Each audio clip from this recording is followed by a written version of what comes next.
C'est pour cela que c'est important d'avoir du discernement et de ne pas se tromper. Amen. Quand quelqu'un vient te faire la cour, ce n'est pas parce qu'il parle bien que ça veut dire que c'est lui. C'est pour cela que l'étape des fréquentations est une étape très importante. Là, tu es dans l'étape où tu commences à être en contact avec des potentiels partenaires. Et à toi maintenant d'identifier. Comment est-ce que tu commences à identifier les partenaires? Tu observes, vous sortez ensemble, vous allez prendre un verre, parce que pour apprendre à connaître quelqu'un, il faut sortir ensemble. Les chrétiens et les chrétiennes, vous ne sortez pas assez. Beaucoup, vous avez du mal à vous mettre avec quelqu'un parce que vous êtes enfermés dans vos églises à jeûner et prier. Sortez un peu. Oui, vous êtes trop dans les églises, sortez. Le dimanche après le culte, allez au restaurant. Le soir, allez dans les bars. Non, pasteur, dans les endroits où il y a la musique païenne, là, on ne parle pas. Sors, dis avec moi, sors.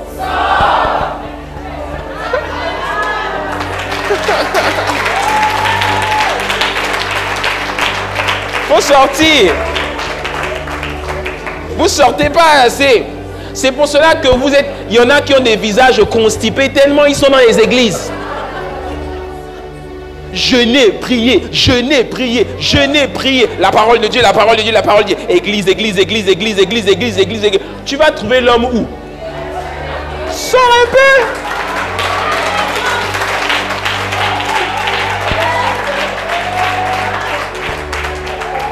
Sortez. Détendez-vous. L'église est devenue un lieu de retrouvailles, un club entre chrétiens frustrés, là où on se suspecte les uns les autres. Sortez!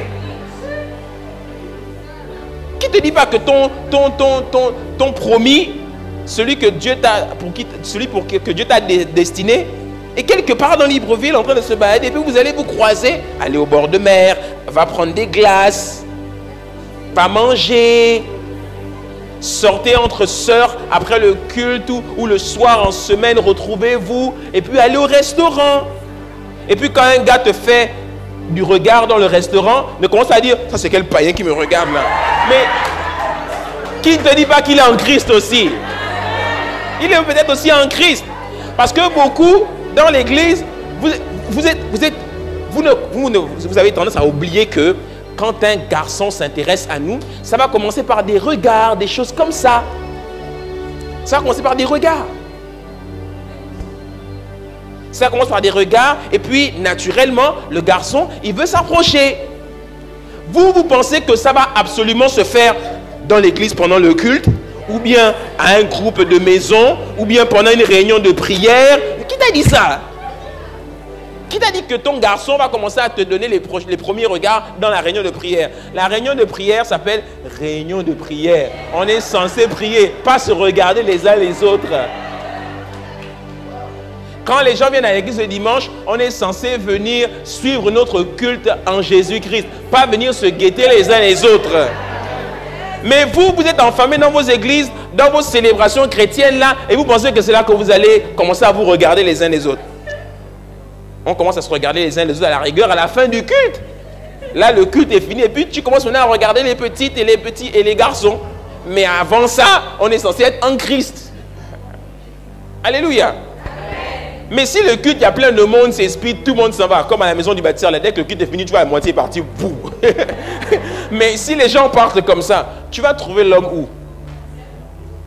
C'est comme ça que beaucoup de sœurs sont dans l'église longtemps. Elles n'ont toujours personne. Dès qu'elles se lèvent le matin, le soir, quand elles se couchent, Bible, Bible, Bible. Dès qu'elle arrive à l'église, service, elle sert, elle chante, elle court, elle va dans tous les sens, etc. Dès que l'église est finie, elle va à la maison lundi jusqu'à dimanche prochain, enfermée à la maison. Si elle n'est pas à la maison, elle est au travail ou à l'école. Et puis, non, hey, sors un peu.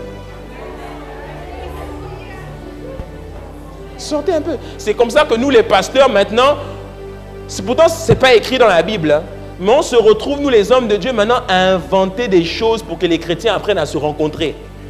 C'est comme ça que tu trouves maintenant dans les églises les soirées de gala, les sorties de célibataires. Parce qu'on est obligé, comme quand tu prends des animaux et puis tu les mets entre eux pour qu'ils rentrent en chaleur tous. On est obligé de faire ces choses-là parce que nous, les pasteurs, on est inquiets quand on voit nos enfants qui vieillissent et qui ne se marient pas. On est obligé de...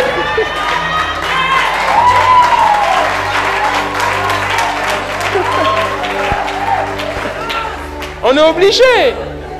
On est obligé. Sinon, vous allez finir tous célibataires. Vous aimez tellement le Seigneur que vous allez finir célibataire. Non, sortez un peu. Alléluia. Moi maintenant, bientôt, si vous continuez comme ça, à la fin du culte, dès qu'on dit au nom de Jésus, Amen, sortez de mon église. Allez tous. Allez vous rencontrer là-bas. Alléluia.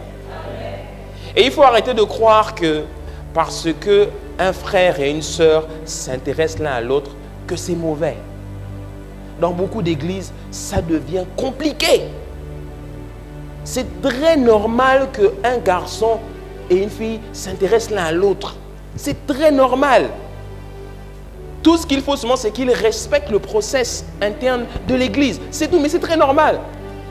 Hein? Moi, quand j'ai rencontré mon épouse, elle avait 21 ans, 22. Elle avait 19 ans. 19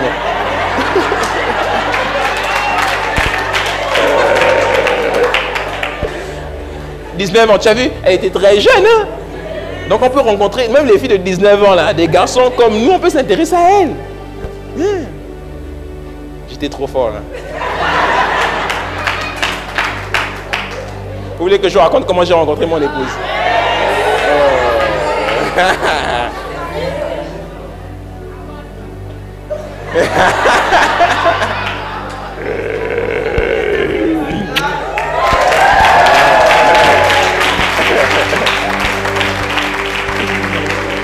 Yeah.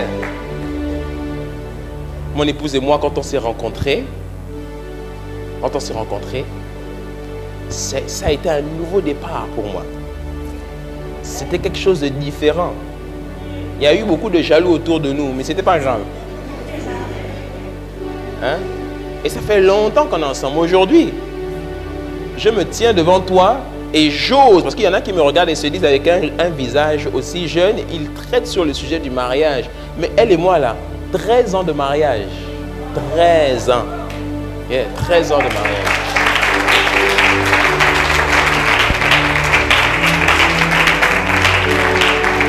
Donc le mariage là, c'est une aventure qu'on vit ensemble. Donc tu ne t'amuses pas à te mettre avec la mauvaise personne. C'est pour cela que Dieu lui amène plusieurs personnes et Dieu voulait s'assurer que ce garçon-là avait eu du discernement.